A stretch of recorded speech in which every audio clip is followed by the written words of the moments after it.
Baik, saudara-saudara yang dikasihi oleh Tuhan, kita akan melanjutkan pembahasan kita kembali dari Kitab Keluaran pasalnya yang ke-20. Minggu yang lalu kita sudah memulai untuk membaca dan merenungkan beberapa daripada hukum Tuhan sampai dengan ayat yang ke-7. Kita pada hari ini akan meneruskan dari ayat yang ke-8 dan akan berhenti di ayat yang ke-14. Ya. Sekali lagi, kita akan meneruskan eksposisi daripada kitab Keluaran dari pasal yang ke-20. Hari ini dari ayat yang ke-8 hingga ayat yang ke-14. Saya akan memulainya, saya akan membaca ayat ke-8 terlebih dahulu. Dan nanti seperti biasa saya mengajak kita juga ikut berpartisipasi membaca. Ingatlah dan kuduskanlah hari Sabat. Di dalam bahasa Ibrani, Sabat itu berarti berhenti atau beristirahat. Nah, ketika di sini disebutkan ingat dan kuduskan, berarti bukan saja mengingat ada hari Sabat, begitu ya, tetapi juga mewujudkan hari Sabat itu. Ingat dan kuduskan tidaklah mengingat tetapi kemudian mengabaikan. Mengingat dan menguduskan berarti mengingat dan kemudian memelihara. Sehingga hari Sabat itu senantiasa diwujudkan. Nah, saudara-saudara, sebagian orang mungkin berpikir bahwa ia tidak membutuhkan Sabat. Ia cukup kuat untuk terus-menerus bekerja. Tapi bagaimana jikalau ia melakukan itu di dalam jangka waktu yang panjang? Apakah ia sanggup dan apakah itu baik? Mungkin ada orang yang mengatakan sanggup, tapi sebetulnya mereka tidak menyadari bahwa hal itu tidak mendatangkan hal yang baik. Hal yang baik bagi Tuhan, bagi manusia adalah ketika mereka memperhatikan dan memelihara Sabat. Maka perintah ini dijalankan bukan atas dasar orang merasa butuh atau tidak butuh istirahat, tetapi atas dasar bahwa ini merupakan pengaturan Tuhan yang baik, yang mengetahui apa yang terbaik bagi makhluk yang diciptakannya. Kalau orang merasa dia tidak membutuhkan, maka dia sebetulnya tidak memahami dia itu siapa di dalam bagaimana Tuhan juga melihat dia itu siapa. Jikalau manusia memang tidak membutuhkan Sabat, tidak memerlukan istirahat, tentu juga Tuhan tidak perlu memberikan hari peristirahatan untuk mereka. Jadi, ingat dan kuduskan berarti bukan saja ingat, oh hari ke-7 yang kemudian oleh kita orang Kristen menjadi berubah, ya, yaitu hari pertama menjadi hari Sabat, yaitu hari Minggu. Tetapi bukan saja mengingat, oh ini hari adalah hari Sabat, tetapi wujudkanlah dan jalankanlah hari Sabat itu. Kemudian saudara, kita melihat di dalam bagian ini penjelasan ya dari hari Sabat itu. Kita lihat ayat 9, juga kita lihat ayat 10. Nah, saya minta boleh baca. Ibu Diana, silakan baca ayat 9. Lalu Dian, silakan membaca ayat yang ke-10. 6 hari lamanya engkau akan bekerja dan melakukan segala pekerjaanmu. Tetapi hari ke-7 adalah hari Sabat Tuhan Allahmu, maka jangan melakukan sesuatu pekerjaan, engkau atau anakmu laki-laki, atau anakmu perempuan, atau hambamu laki-laki, atau hambamu perempuan, atau hewanmu, atau orang asing yang di tempat kediamanmu. Ya, terima kasih Bu Diana dan juga Dian. Nah, kita perhatikan, saudara-saudara, apakah yang dimaksud dengan pekerjaan di sini? Maka ini berarti sama sekali bekerja itu dilarang pada hari Sabat. Saudara, saya sudah pernah mengupas hal ini dalam renungan bagian kitab Keluaran sebelum ini, di mana ada pekerjaan-pekerjaan atau aktivitas-aktivitas yang tidak mungkin bisa dilarang sama sekali. Misalnya membuang hajat, memberi makan binatang. Malahan, saudara-saudara, para imam itu justru tetap bekerja di dalam rumah Tuhan.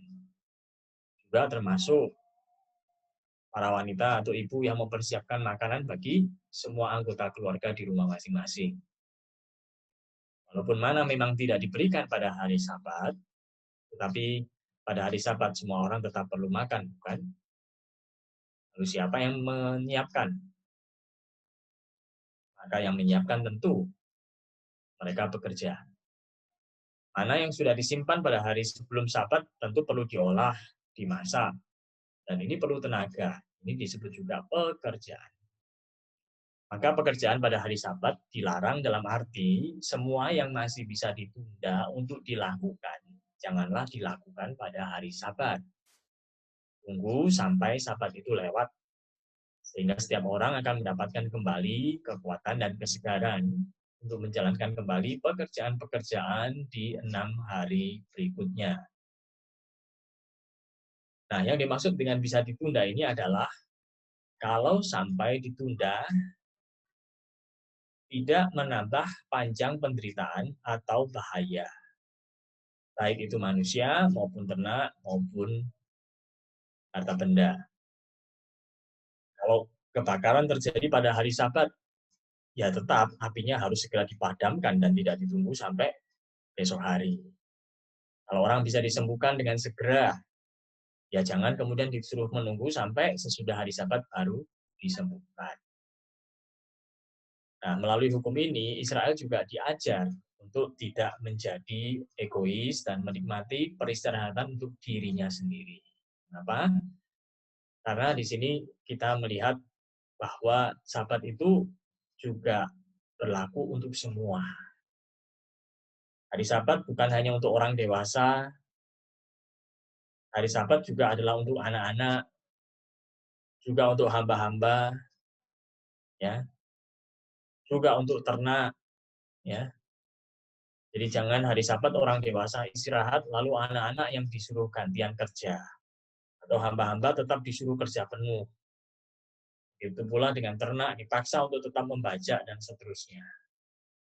Anak-anak, hamba-hamba, ternak juga membutuhkan istirahat supaya bisa kembali bekerja untuk 6 hari ke depan.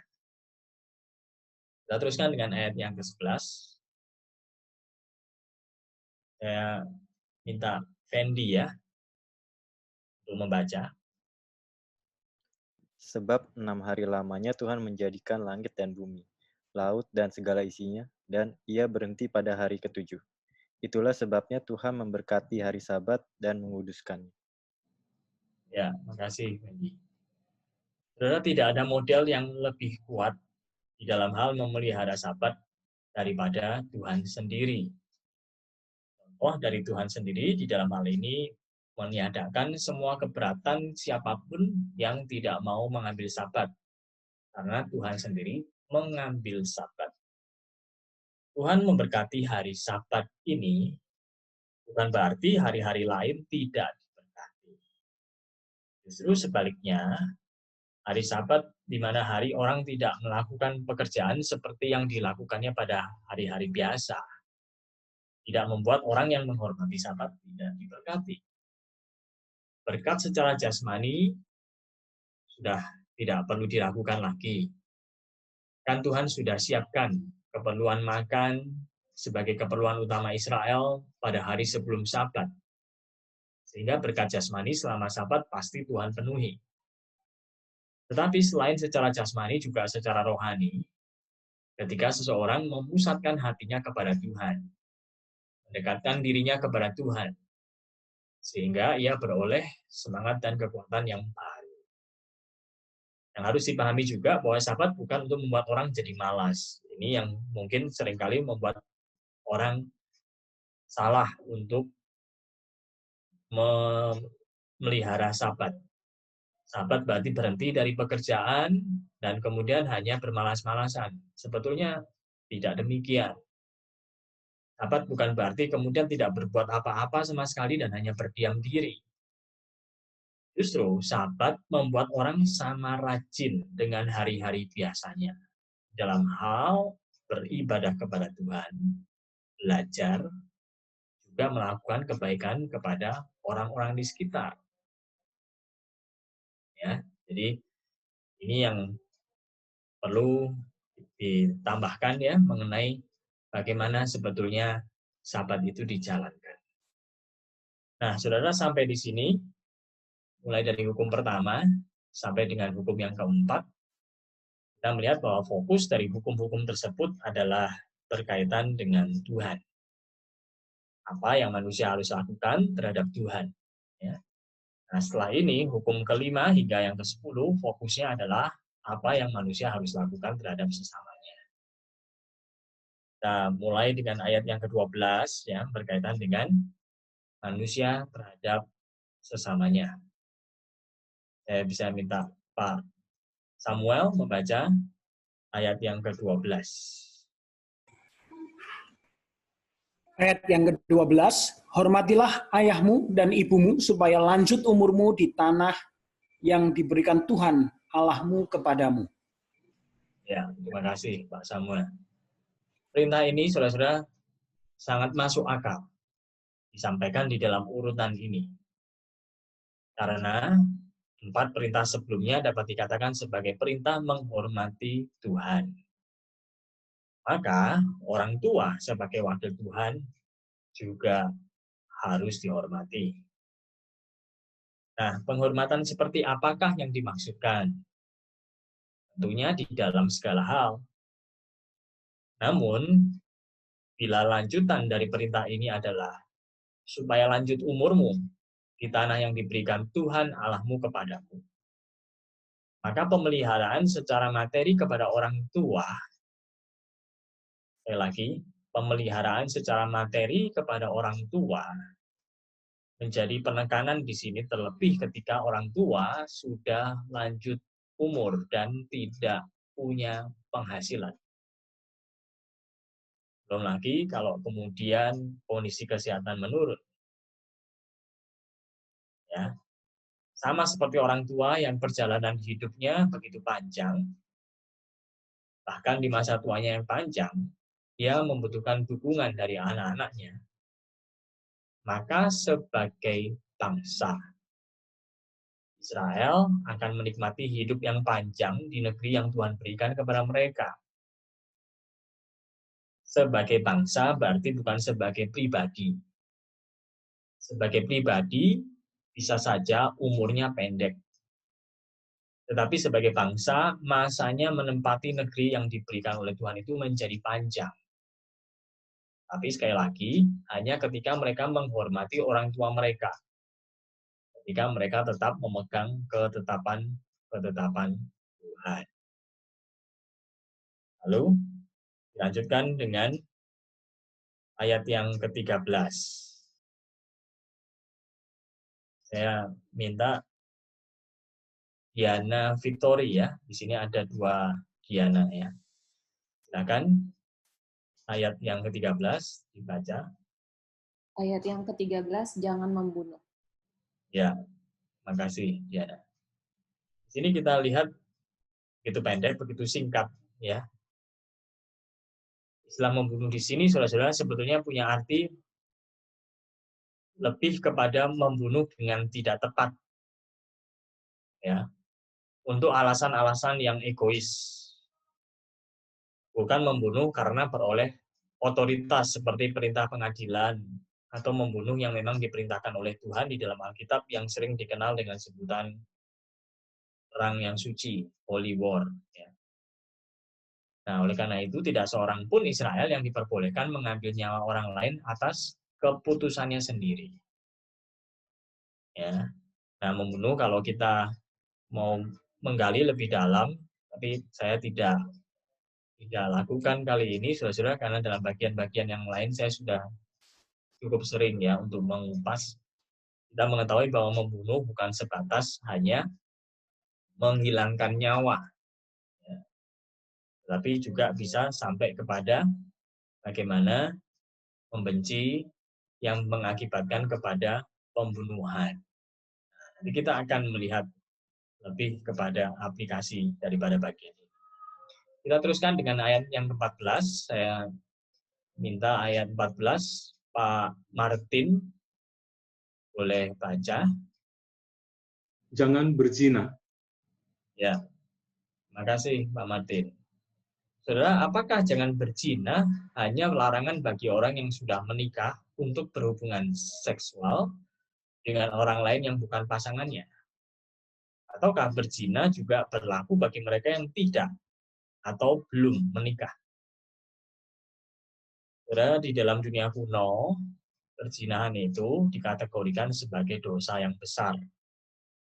Hubungan seksual dapat dikatakan sebagai segel ya atau meterai yang sebenarnya dari pernikahan yang sah atau perjanjian pernikahan.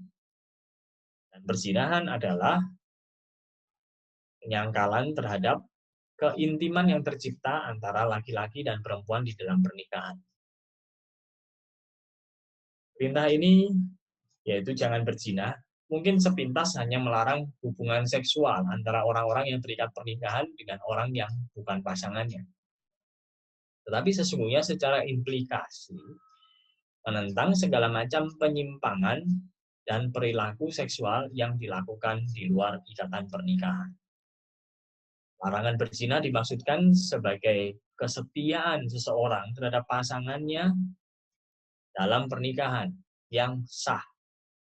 Dan karena hubungan seksual hanya boleh ada di dalam pernikahan, maka orang yang tidak atau belum menikah secara sah ketika melakukan hubungan seksual dengan siapapun, maka ia telah melanggar perintah ini. Ya, jadi ini mempunyai makna yang tidak terbatas hanya kepada orang yang sudah menikah saja. Ya, atau istilah yang lain sebetulnya juga dilarang atau jangan melakukan perbuatan mesum. Ya, jadi bukan hanya sebatas berzina, tetapi melakukan perbuatan mesum. Jadi artinya orang yang kemudian juga berpacaran, ya, juga tidak boleh melakukan, maksud saya, ketika orang berpacaran kemudian melakukan hal-hal yang mesum, ya, tetap orang tersebut juga sudah melanggar hukum yang ketujuh ini. Oke, berkaitan dengan poligami seperti apa?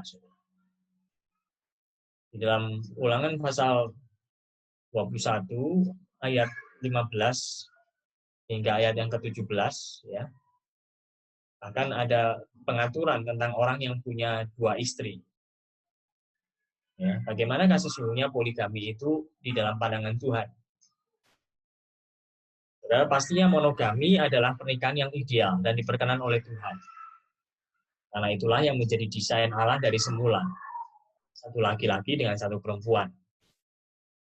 Namun tidak bisa dipungkiri ada orang-orang yang sudah beristri lebih dari satu sebelum mengikuti agama Yahudi atau Kristen.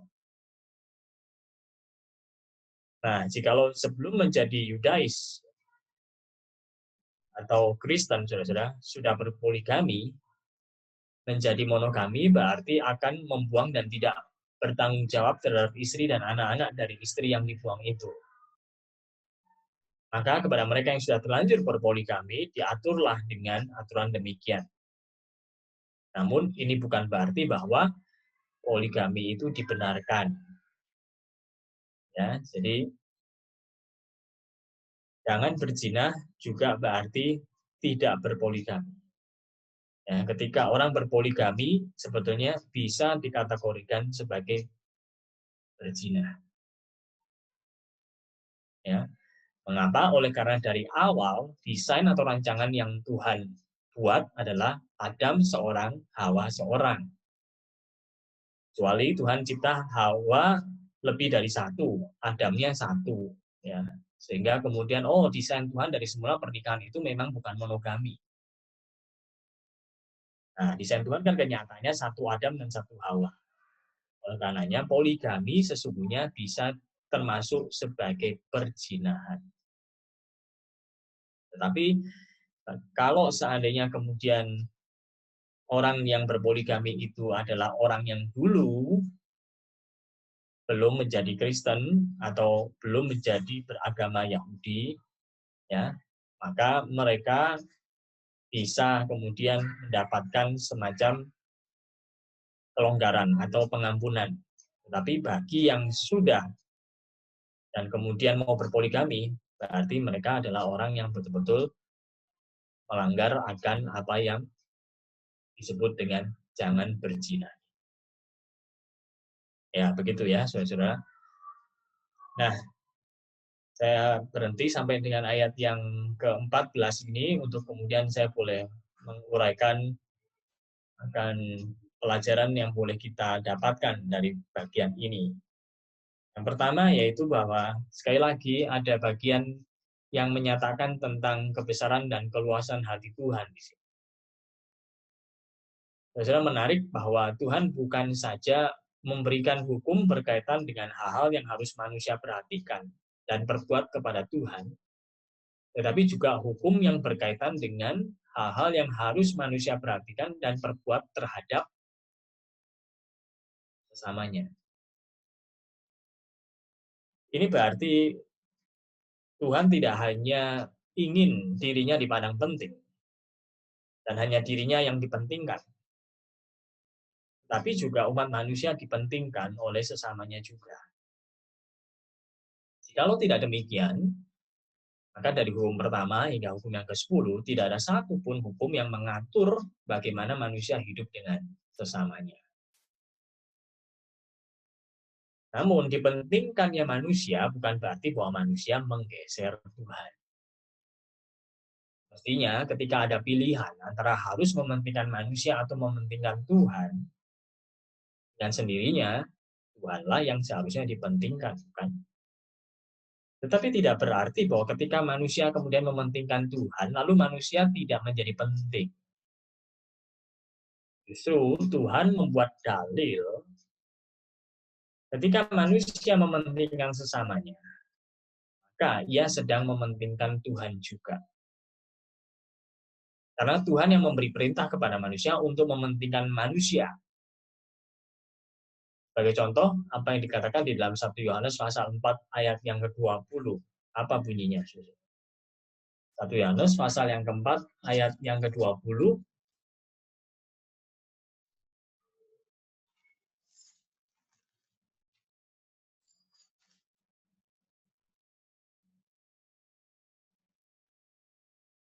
Ya, saya membaca untuk saudara. Jikalau seorang berkata, aku mengasihi Allah, dan ia membenci saudaranya, maka ia adalah pendusta. Karena barang siapa tidak mengasihi saudaranya yang dilihatnya, tidak mungkin mengasihi Allah yang tidak dilihatnya. Perhatikan ya, barang siapa tidak mengasihi saudara yang dilihatnya, tidak mungkin mengasihi Allah yang tidak dilihatnya. Ya. Nah, lalu bagaimana sebetulnya pelaksanaan dari hukum ini? Apakah hukum ini tidak sulit untuk dijalankan? Mestinya tidak. Ambil contoh ya. Jika seseorang, dalam hal ini seorang anak begitu ya, sedang pergi ke gereja untuk beribadah sebagai bentuk pelaksanaan hukum yang kelima.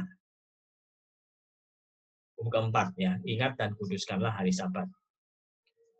Lalu pas dia sedang mendengar khotbah, HP-nya bergetar. Dan ketika dilihat ternyata namanya yang menelepon. Dia tidak segera mengangkat telepon karena berpikir sedang beribadah, sehingga dia membiarkannya. Pada saat kemudian HP-nya bergetar lagi. Akhirnya dia bergegas keluar dan mengangkat telepon dari mamanya. Ketika diangkat, mama mengatakan bahwa papa terjatuh di kamar mandi dan minta ia segera datang. Karena di antara anak-anaknya, dialah yang jaraknya paling dekat dengan rumah orang tuanya. Nah, ketika ia kemudian meninggalkan kebaktian untuk menolong ayahnya, apakah dia tidak menghormati Tuhan? Sudah tentu tidak. Karena dia bukan meninggalkan ibadah karena buru-buru mau ke airport untuk berlibur atau buru-buru ke mall untuk belanja kebutuhan rutin misalnya. Tapi karena ada hal yang mendesak, yang membutuhkan belas kasihannya saat itu. Dalam hal ini, sang anak menjalankan baik perintah untuk menghormati orang tua, juga perintah untuk menghormati Tuhan yang memberi perintah untuk menghormati orang tua. Dalam contoh yang lain, ada kalanya yang namanya manusia belajar mengalah. Manusia boleh-boleh saja mempunyai banyak keinginan dan rencana. Tapi tidak berarti segala rencana dan keinginannya harus terpenuhi, tanpa boleh ditunda atau dibatalkan. Rencana liburan keluarga yang sudah jauh-jauh hari diatur dan dipersiapkan bisa saja ditunda atau dibatalkan bila ada kegiatan-kegiatan gereja yang penting. Ya, sudah pasti ada kekecewaan, tapi tidak berarti kecewa terus-menerus. Rencana yang tidak jadi dilaksanakan saat itu masih bisa diatur untuk dilaksanakan kemudian hari demi tidak absen dari suatu kegiatan gereja ini yang penting dan menjadi bekal untuk kehidupan ke depan.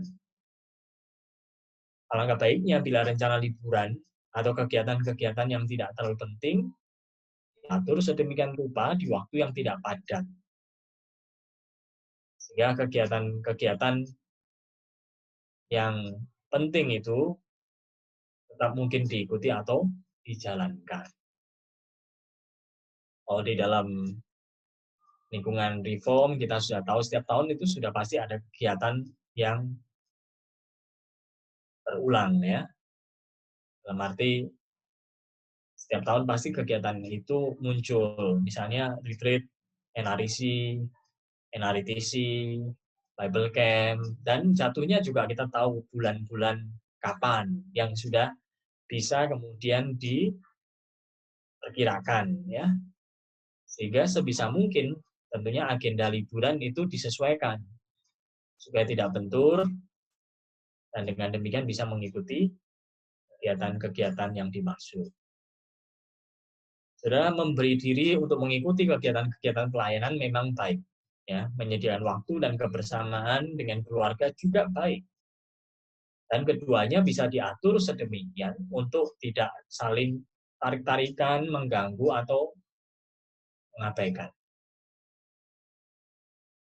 Dan jikalau harus mengorbankan salah satu, tidak ada salahnya untuk mengorbankan rencana yang sudah dibuat untuk mewujudkan pekerjaan Tuhan terlebih dulu.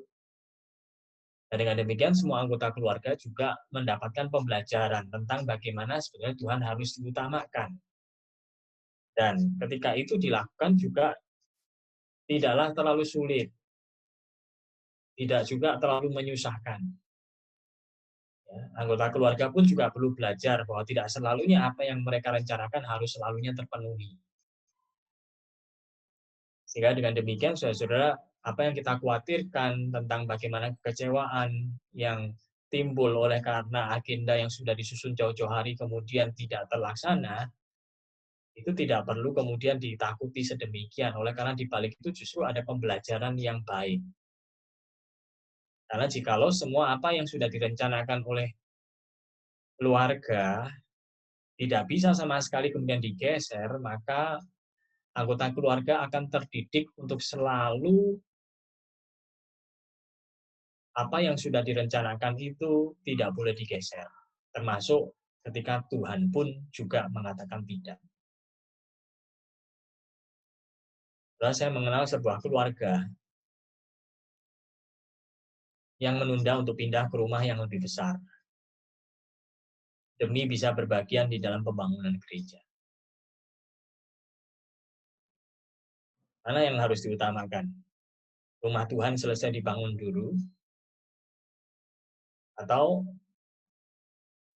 rumah keluarga yang harus diselesaikan dulu, sementara rumah yang ada sudah terlalu sempit. Keluarga ini ayahnya mengatakan begini, bagaimana dia bisa menjalani pindah ke rumah yang lebih besar, sementara rumah Tuhan sedang dibangun dan membutuhkan dana yang tidak sedikit. Setelah pembangunan gereja selesai, baru dia pindah ke rumah yang lebih besar. Dan dia dalam hal itu mendidik anak-anaknya untuk belajar mengutamakan Tuhan. Bukan karena mendukung pembangunan rumah Tuhan lalu pindah rumah jadi batal sama sekali. Tidak. Tetapi menunda, ya, supaya bisa kemudian menyelesaikan ya apa yang sebetulnya menjadi bagian daripada seorang percaya untuk menghormati Tuhan. Kesempatan untuk bisa berbagian di dalam pembangunan rumah Tuhan itu tidak selalu terulang. Tuhan kalau sudah memberkati sehingga membuat seseorang bisa punya rumah, kadang-kala kemudian Tuhan dipinggirkan atau dikesampingkan oleh karena rumah harus lebih dulu jadi daripada rumah Tuhan.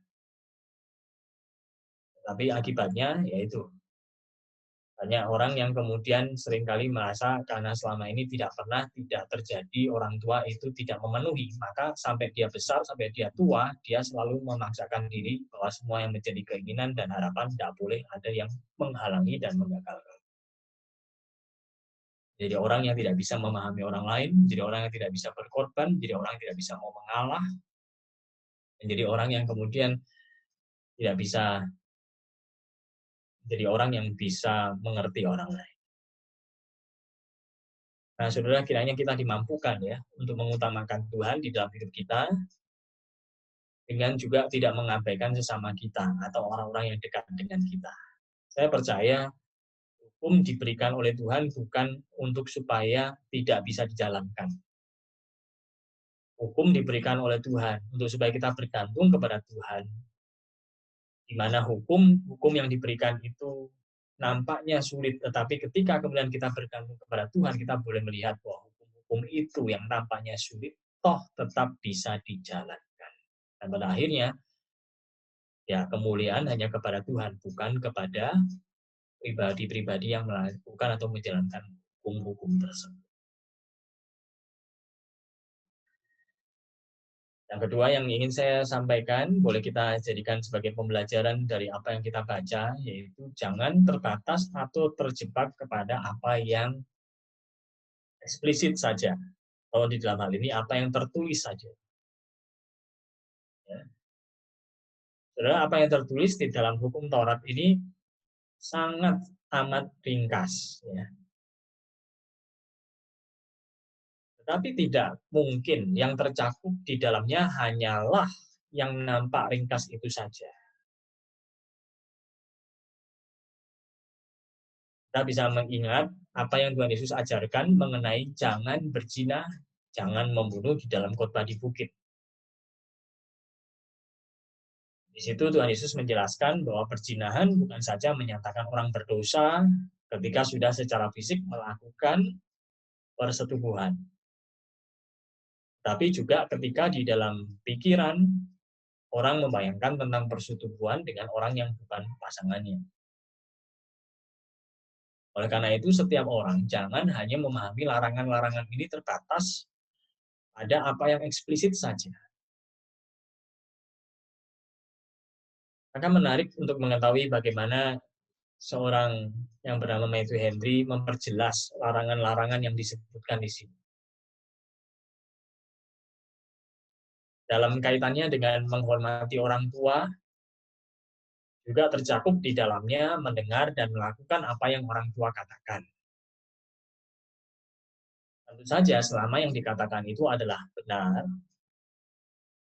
dan sekalipun orang tua sudah menjadi lanjut usia, dan anak sudah berkeluarga, atau sudah menjadi paruh baya, perkataan orang tua bisa sangat mengandung bijaksana yang akan rugi bila diabaikan.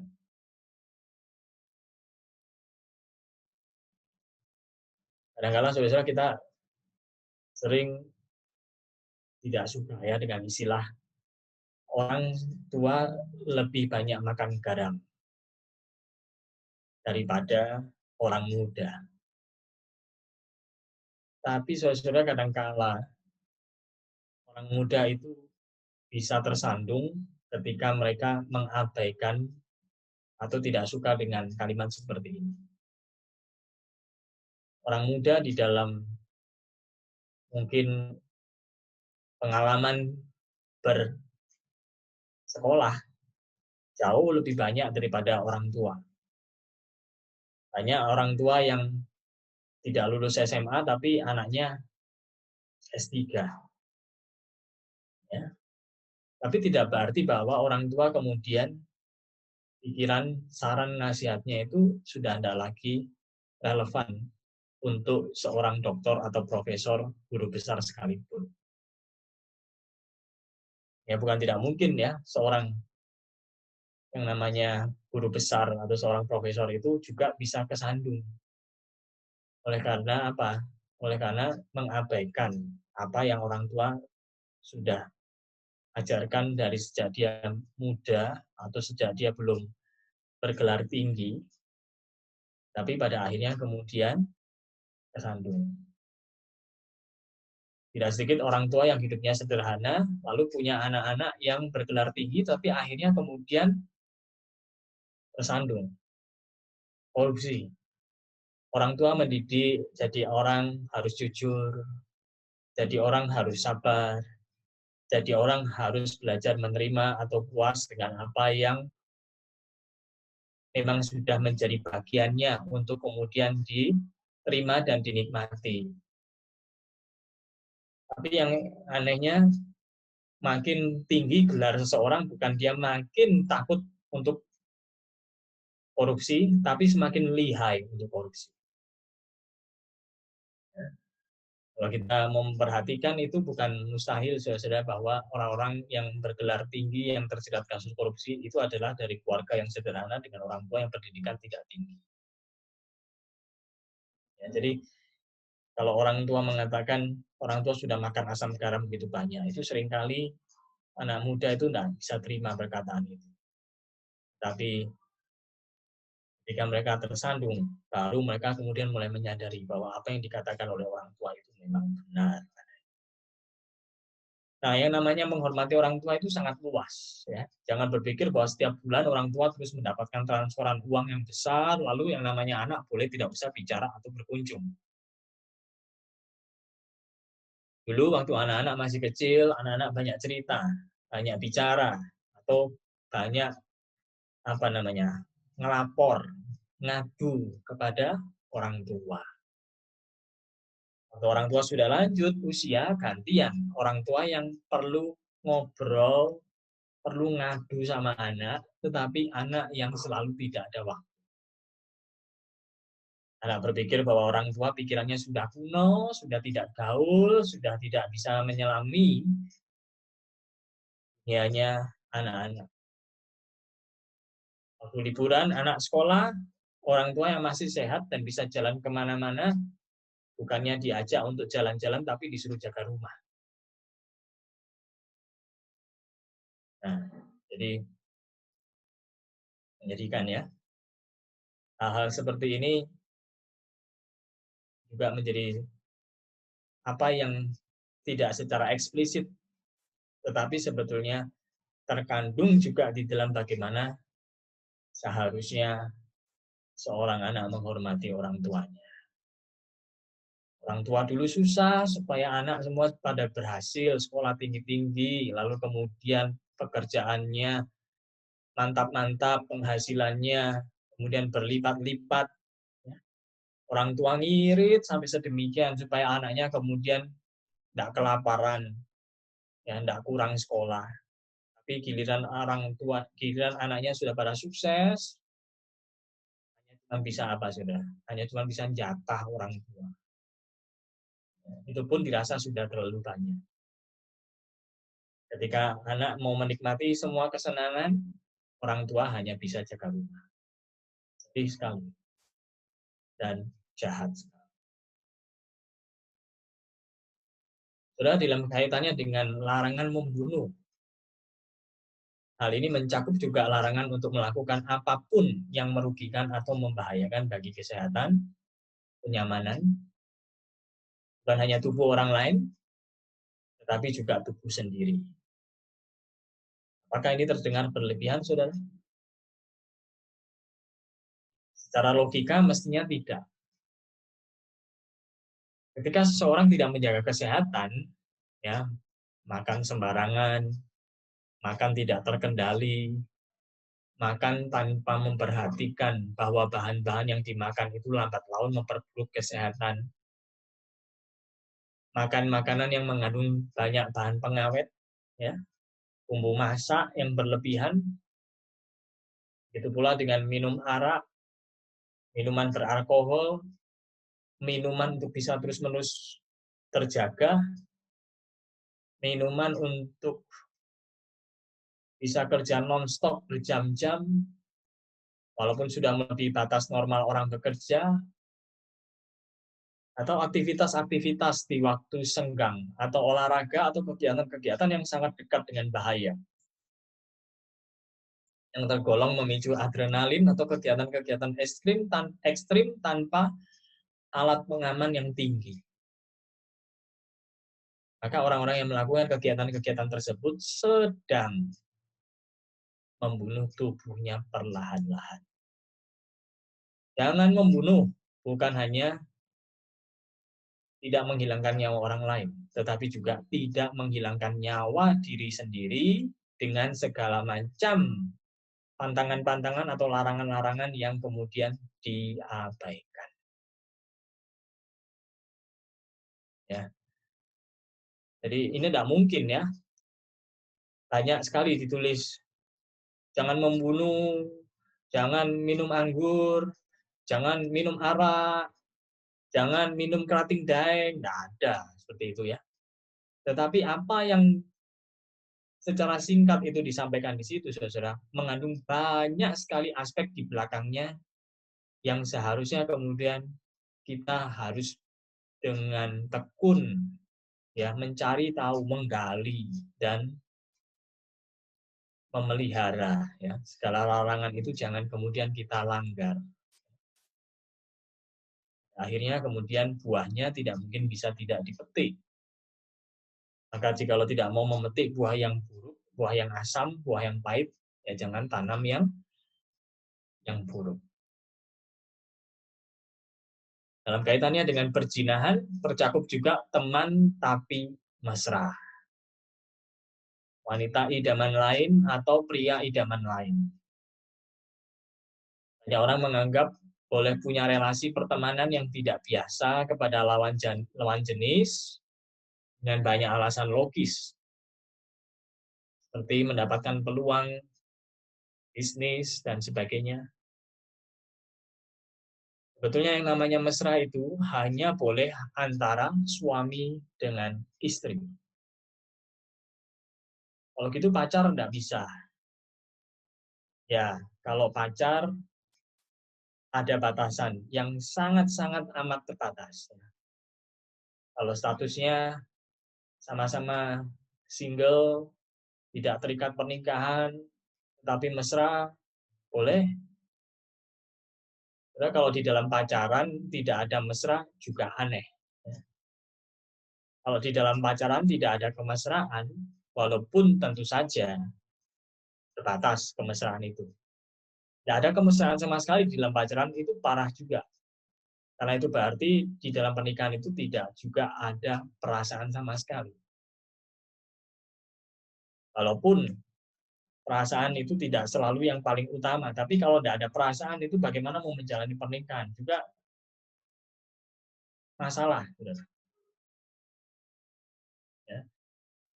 Kalau akhirnya yang single-single mesra lalu lanjut ke pacaran, masih oke. Ya, kalau tidak lanjut tapi terus-terusan mesra, nah ini baru namanya perzinahan. Ya, jadi sejatinya suami istri mestinya mesra. Ya. Kalau berpacaran ada kemesraan itu wajar, tapi kemesraan itu harus dibatasi. Kalau kemesraan tidak ada di dalam pacaran, berarti hubungan pacaran itu sebaiknya tidak diteruskan. Karena itu nanti akan mengakibatkan hubungan yang dingin dan pernikahan yang dilandasi oleh hubungan yang dingin itu sulit bertahan. Ya. Tapi kalau terus-menerus hanya mau menikmati kemesraan di dalam relasi pacaran dan tidak berlanjut kepada pernikahan, maka ini bisa jatuh juga ke dalam perzinahan. Maka pacaran itu memang tidak seharusnya terlalu lama, karena orang di dalam intensitas pacaran, maka kemesraan akan semakin meningkat. Kalau dia terlalu lama berpacaran tidak menikah, maka intensitas kemesraannya semakin tinggi, maka relasi pacarannya itu akan menjadi tidak memuliakan Tuhan karena banyak dosa dilakukan. Kalau pacaran itu tidak terlalu lama, langsung melanjut kepada pernikahan, maka seperti yang Paulus katakan, supaya jangan ada orang yang menahan diri untuk tidak berhubungan, tahu akhirnya jatuh ke dalam perzinahan. Maka lebih baik kamu menikah, itu kata Rasul Paulus. Nah, jadi saudara-saudara, sebagai orang yang percaya kepada Kristus, orang Kristen harus mempunyai pikiran dan standar seperti Kristus. Orang Kristen tidak bisa hidupnya berpikiran dan berkelakuan seperti orang dunia yang tidak mengenal Allah, yang hanya melihat kejahatan atau dosa hanya sebatas apa yang nampak atau apa yang tertulis saja. Tetapi juga apa yang tidak nampak atau apa yang tidak tertulis, karena Roh Kudus yang sudah memperbaharui kita, memberi kita hati yang baru. Sehingga ada kepekaan untuk melihat dan menilai segala sesuatu. Apakah berkenan atau tidak berkenan kepada Allah. Apakah dosa ataukah benar. Kiranya kita mau selalu peka dengan apa yang Roh Kudus nyatakan di dalam hati kita, sehingga kita bisa hidup menang atas dosa.